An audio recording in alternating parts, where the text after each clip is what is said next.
Mga ka-diary, ito po ang obra ni Jose Rizal na tinawag na Josephine Sleeping. Nakadisplay po ito dito sa Spoliarium Hall ng National Museum of Fine Arts. Si Josephine Bracken ay ipinanganak sa Hong Kong. Ang kanyang mga magulang ay taga-Ireland.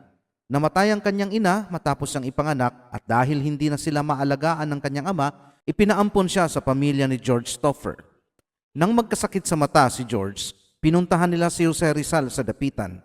Doon na nabuo ang kanilang pagmamahalan.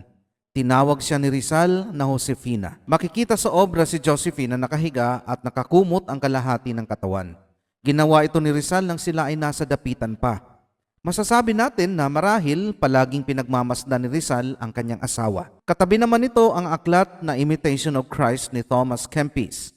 Ibinigay ito ni Rizal kay Josephine bago siya namatay noong 1896. May dedication itong to my dear and unhappy wife, Josephine.